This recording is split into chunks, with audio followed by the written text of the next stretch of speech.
What's going on, guys? Today is going to be kind of a weird commentary. I don't really know how to say this, but I have to get it off my chest. Borderlands The Pre-Sequel is not really that good. I said it, and I hate to say it because I love Borderlands. Borderlands The Pre-Sequel is a great game, and I know I'm contradicting what I just said. It's a great game, but it could be better. It is definitely not better than any other Borderlands game I've ever played. If I had to say, out of the three, it's on the bottom, and that's pretty bad to say.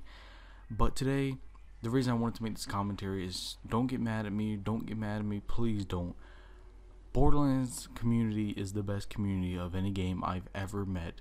Any player that plays Borderlands that I know has never been rude or vulgar to me or to anyone, really. It's just the most friendly, cooperative, it's the most friendly game really ever. The YouTubers are nice, the YouTube people in the comments, they're fucking brilliantly nice, they're amazing people. And the people that work over at Gearbox and 2K are really nice people too. They don't cheat you out. I'm not going to touch some subjects that have been said or rumored about them, but from what I understand, they are extremely nice people. And they're one of the few publishers that will actually listen to the community. So if you notice in the title of this video, I have them added on Twitter. So if you have your YouTube link to your Twitter and you believe some of the points I make in this video, why not throw up a like on the video just so it will add them on Twitter if your Twitter is linked with your YouTube. So if you're wondering, what am I doing in this video? I'm going to make a couple points I believe, things that need to be fixed in the pre-sequel. Pre-sequel, like I said, is a great game, but there are many flaws that I believe are in the game system and just how the game plays and what I don't like about the game personally. Now, if you think I'm stupid, leave a dislike or call me out in the comments, but like I said, I do believe this community is the nicest community. So let's get on to the actual video. For one of my first main issues with the pre-sequel, and this is kind of something that I'm pretty sure they're going to fix, but I just want them to know. The environment is super dull, and I hate to say it because everyone wanted to go to the moon. I wanted to go to the moon. The moon was the cool kids thing. Everyone wanted to go to the moon practically, and I hate to say it, but the moon, Elpis, whatever it's called, Pandora's moon, is so fucking boring. There's nothing there that intrigues me to keep playing. The environment is just so dull to keep seeing and seeing. And Borderlands 2, you had desert, you had forests, you had all sorts of crazy environments. You had cities, you had destroyed cities, you had underground caverns, you had all these crazy ass environments. And that's not even counting DLC. Counting DLC, you had a fucking beach summer party pack or whatever it was in the headhunter thing.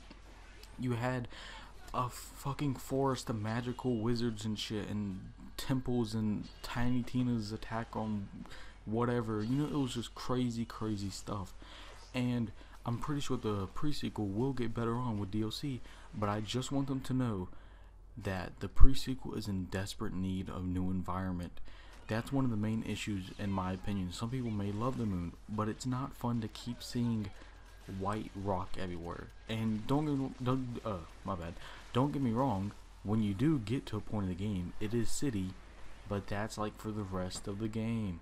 All it is moon, city, and destroyed space station, and it is so dull, and the color scheme is just, it's gray and white, and even like there is a bit of yellow in the game when you're at the Hyperion hub or whatever it's called, but even it's not that crazy. Opportunity, that was so fucking beautiful, and it was so good because that was the only city or only gray, boring, dull color city you saw in Borderlands 2, and it didn't bother me. So yes, an upcoming DLC, I would love to see some new environment. But now I'm going to go on to my next complaint, which some other people do agree with me on this. Lazy legendaries. The jump from Borderlands 1 legendaries to Borderlands 2 legendaries was insane. And I'm not talking because the game was on a whole other engine. I just mean the ideas and the concepts. You had your returning legendaries, which was amazing and just fun and brought back nostalgia, old memories to see these legendaries again. But in the pre-sequel, that's all it is, old legendaries. The only new legendaries in the pre-sequel is lasers and Oz kits. And there are some different current legendaries that have returned from Borderlands 2 because of a cryo element or something, but it's still the same gun practically. And pretty much what I'm trying to say is, No new legendaries, they're all the same, and the only thing they did was change the name on them. And I can go into Gib on Borderlands 2 right now and change the name of my Uncom Terrell to an 88 Fragnum, and it's going to be the exact same thing. And it's just bullshit. I'm sorry, you guys did put a lot of time into the game, but this is not acceptable.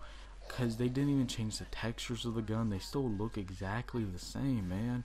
And I hope if they ever do add new legendaries to a game as a free update or even within DLC, that it's just not returning legendaries. I want to see new legendaries, not two legendaries in a DLC. I would like to see at least 10 or 8 how they did it in Borderlands 2, because it's just pure laziness, 2K. So yes, now to move on to my next point, the raid boss. Guys, that was so fucking lazy. It's just for those who don't know or who haven't picked up the pre-sequel, because I know a couple people who don't have it and they don't know if they want to get it or if they're going to get it. The final raid boss, no spoilers here, is the final boss of the game. What? In Borderlands 2 you had the warrior as your final story boss, and that was crazy shit, right? And then you fought Terramorphous, who was a complete asshole, but it was something different, and it was just crazy to see something like that. But in the pre-sequel, you beat the final boss, and you're like, yeah, let's go whoop that raid boss's ass or whatever.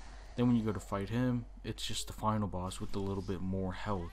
Nothing different about him, except he has some special legendary drops, I'm pretty sure. Other than that, he's just the same damn thing, and it was so stupid. And I know some people are going to be like, well, is Iwajira?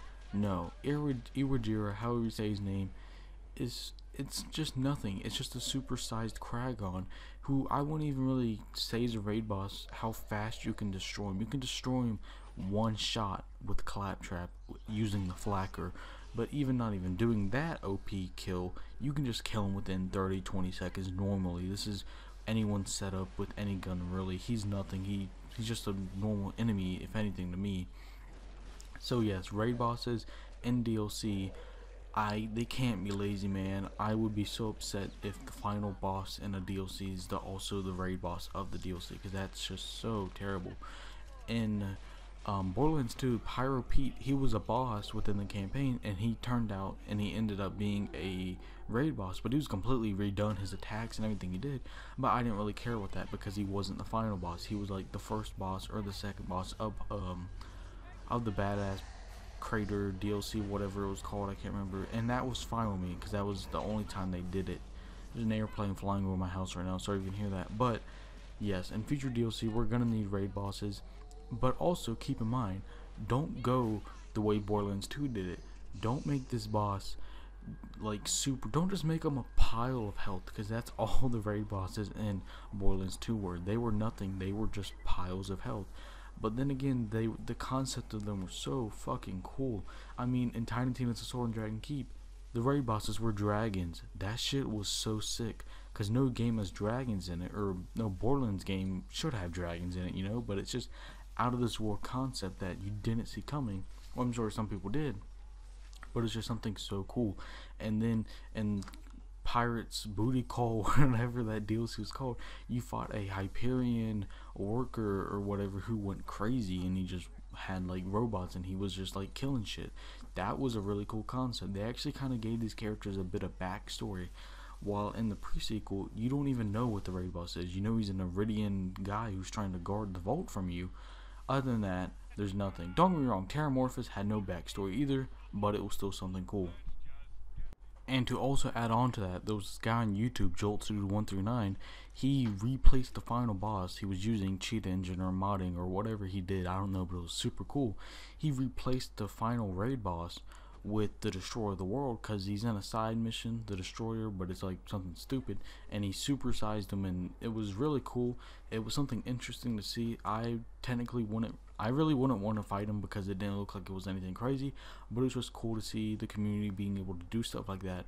Yet then we have the pre-sequel developers, 2K, Gearbox, whoever made it, they just copied and pasted. Well, you have people in your community, Gearbox, making their own stuff. I thought that was super sweet. But moving on to the final point, and this has been bitched so much, it should be no surprise to anyone what I'm about to say here. Farming. Yep, I said it. Everyone's talking about it. I'm talking about it. I'm pissed. The end game to Borderlands The Pre-Sequel is nothing. It is just, hey, let's grind legendaries. You know, you don't farm anyone. The only people you can farm in the pre-sequel is the raid boss, Senatel, whatever his name is, the raid boss, Irajira, and the bosun, I believe, are like the only 3 farmable people really. And that's what, like, why? You know, this, by time this video goes out, which I don't know when I'll upload this, or by time a next update comes out, this will probably be fixed, because they said they were looking into it. So I hope that we can fix this and be able to farm any enemy, because like I said, endgame pre-sequel, there's nothing to do except for start a new character and play the game. I mean, I wish you could reset your story TVHM wise and get some updated gear, because I would love to be able to get some level 50 items that I can only have like level 40s or something, or be able to farm for a level 50 nukem. Other than that, all you do is grind legendaries. You don't actually go out and farm for them, and that's what I loved about Borderlands 2. Just be like getting in a group of friends and be like, hey, you want to farm the warrior and see if we can get a conference call or something, or do you want to find this bitch for the gub, whatever her name is, you know what I'm talking about. No one would farm for that because the gub is terrible, but you catch my drift. While in the pre-sequel, bosun, Irajira, or Senato, who do you want to farm out of those 3 people?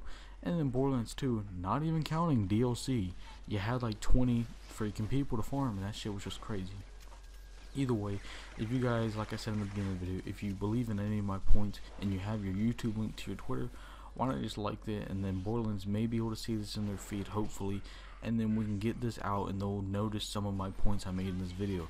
Like I said, love the pre-sequel, but it definitely needs some improvements to go from a good game to just a great game. Other than that, hope you guys have an amazing day, and I'll talk to you later.